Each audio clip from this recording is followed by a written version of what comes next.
मित्रों नमस्कार। मैं एडवोकेट सुहेंदु जयपुरियार यूट्यूब चैनल के इस नए वीडियो में पुनः एक बार आपका स्वागत करता हूं। मित्रों, जैसा कि आप लोगों को पता है कि इस यूट्यूब चैनल पर जो कि लीगल एडवाइस से संबंधित है, मैं लोगों को एडवाइस देता हूं जो उनकी क्वेरी होती है। अभी इलाहाबाद से एक जो वीवर हैं उन्होंने एक क्वेरी भेजी है। उन्होंने एक लीगल एडवाइस चाहा है। वो एक सोसाइटी में रहते हैं और वो सोसाइटी एक बड़ी सोसाइटी है और उस सोसाइटी का जो नक्शा पास हुआ उसके आधार पर इन लोगों ने फ्लैट को वहाँ पर बुक किया था। तो जो फ्लैट इन लोगों ने वहाँ बुक किया और फ्लैट का पूरा कॉम्प्लेक्स था, उसमें पार्किंग का भी बहुत बड़ा स्पेस छोड़ा गया था जो कि नक्शे में दिखलाया गया। उन्होंने यह कहा, लेकिन बाद में चलकर बिल्डर ने उस पार्क को हटाकर, पार्किंग के प्लेस को हटाकर उसे वहाँ पर कम्युनिटी सेंटर के रूप में उसे डेवलप कर दिया है, जिसे कि वह भाड़े पर भी लगाता है। तो उन्होंने पूछा है कि क्या ऐसा कोई बिल्डर कर सकता है।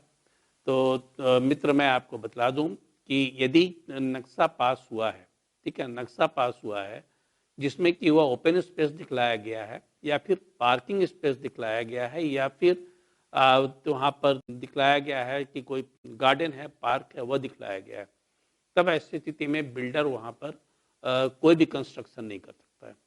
क्योंकि आपने जो फ्लैट परचेज किया है वो नक्शा को देखकर आपने परचेज किया है, ठीक है। तो नक्शे को ही उसको इन टोटो फॉलो करना पड़ेगा और एग्रीमेंट में जो चीजें हैं, आपके कन्वेंस एग्रीमेंट में जो डीड है, आपकी रजिस्ट्री का डीड है, उसमें भी वह चीजें यदि हैं, तब ऐसी स्थिति में वह ऐसा नहीं कर सकता है। इस चीज को आप जान ले।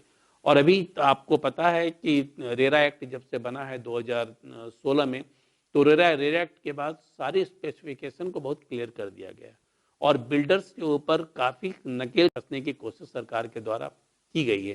क्योंकि बिल्डर काफ़ी मनमानी करते थे और अपने मन से जिधर चाहे उधर बिल्डिंग को बना दिया, जैसे चाहे बना दिया। कुछ उन्होंने कुछ दिखलाया नक्शे में, और जो अलॉटी हैं, जो परचेजर है, उनको हैंडओवर कुछ और किया।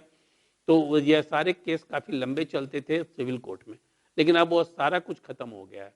पहले होता क्या था कि यदि आप बिल्डर के साथ आपको तकलीफ है, आपने बिल्डर ने आपको धोखा दिया है, तो आपको कंज्यूमर कोर्ट जाना पड़ता था और सिविल कोर्ट जाना पड़ता था। तो कंज्यूमर कोर्ट में भी लंबा केस चलता था और वहाँ से यदि वह हार गया तो वो चला आता था स्टेट कंज्यूमर फोरम में, वहाँ से भी हार गया तो नेशनल कंज्यूमर फोरम में। तो ऐसे ऐसे करने में 10 साल निकल जाते थे। और सिविल कोर्ट में मामला जब फंसता था, जाकर सिविल कोर्ट में यदि आपने फ्रॉड का केस किया है या फिर कोई भी और सिविल का भी केस किया, तो वह भी मामला लंबा फंस जाता था। तो इसीलिए रेरा एक्ट बनाया गया और रेरा एक्ट में इस सारी चीज़ों को ख़त्म करने का प्रयास किया। तो मित्रों, मैं आपको बता रहा था कि आपने जो प्रश्न पूछा है कि उसमें क्या गुंजाइश है कि वह उस पर जो ओपन स्पेस है वहाँ पर वह जाकर बिल्डिंग को खड़ा कर दे। तो मित्रों, मैं बता दूं कि ऐसा वह नहीं कर सकता है। उसने यदि किया है तो वह गलत है। और सुप्रीम कोर्ट का एक जजमेंट है, ये हाल का ही जजमेंट है, उसको आप रेफर करें, जिसमें कि बहुत स्पष्ट किया है सुप्रीम कोर्ट के द्वारा। रिपोर्टेबल केस है, ठीक है, जिसमें सुप्रीम कोर्ट ने बहुत ही स्पष्ट किया है कि यदि ओपन स्पेस है या पार्क का स्पेस छूटा हुआ है, तो ऐसी स्थिति में कोई भी बिल्डर वहाँ पर कंस्ट्रक्शन नहीं कर सकता है और वह इलीगल कंस्ट्रक्शन है। और वह ऐसी स्थिति में आप यदि कोर्ट में जाते हैं, मैं केस का रेफरेंस अभी आपको दे रहा हूँ, यदि ऐसी स्थिति में कोर्ट में आप जाते हैं तो आप ये जानिए कि आपको राहत मिलेगी। तो ये केस का रेफरेंस आप जान लें क्या है, केस का नाम क्या है जिस सुप्रीम कोर्ट ने जिस पर आदेश पारित किया है। ये Anjuman e Sayat Ali and others versus Gulmohar area societies welfare group. यह सुप्रीम कोर्ट ने इस पर अपना फैसला दिया है, जिसमें उसमें बहुत ही स्पष्ट किया है कि बिल्डर की मनमानी जो है वह यहाँ पर नहीं चल सकती है और जो नक्शा पास किया गया उस नक्शे के अनुसार आपको यह जो है वह उसको फॉलो उसको करना होगा और उसके अनुसार ही आपको फ्लैट अलॉट करना होगा और जो ओपन स्पेस है उसको छोड़ना होगा। और आपने यह भी कहा है कि यदि वह गलत किया है तो उसकी गुंजाइश क्या है। आपने बताया है मुझे कि उस सोसाइटी में 500 लोग रहते हैं। तो आप 500 लोग रहते हैं तो आप प्रेम से पीआईएल फाइल करिए जाकर हाई कोर्ट में। आप इलाहाबाद से बोल रहे हैं, इलाहाबाद हाई कोर्ट में पीआईएल फाइल करिए और इस केस का रेफरेंस दीजिए, आपको राहत मिलेगी। और इसके बावजूद भी यदि कहीं पर दिक्कत आती है, कोई विशेष सलाह आपको चाहिए, तो आप सारे फाइल को मेरे पास भेजें। फाइल को देखने के बाद मैं बेहतर सलाह दे सकता हूँ।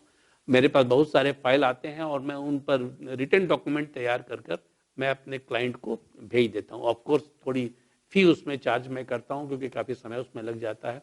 तो आप लोग यदि फाइल मुझे भेजते हैं तो मैं बेहतर सलाह आपको दे सकता हूँ, और क्या लीगल रेमेडी आपकी होगी और कैसे आप आगे बढ़ेंगे ये भी मैं आपको बतला सकता हूँ।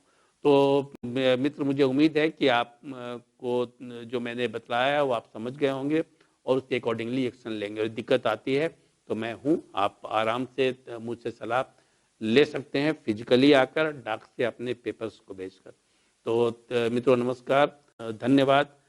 मित्रों, मैं चाहूँगा कि आप हमारे इस वीडियो को ज़्यादा से ज़्यादा लोगों को शेयर करें, जिससे कि ज़्यादा से ज़्यादा लोगों को इसका फ़ायदा मिल सके। और आपसे एक भी और भी अनुरोध है कि यदि आपने अभी तक इसे सब्सक्राइब नहीं किया है तो आप इसे सब्सक्राइब भी करें। धन्यवाद।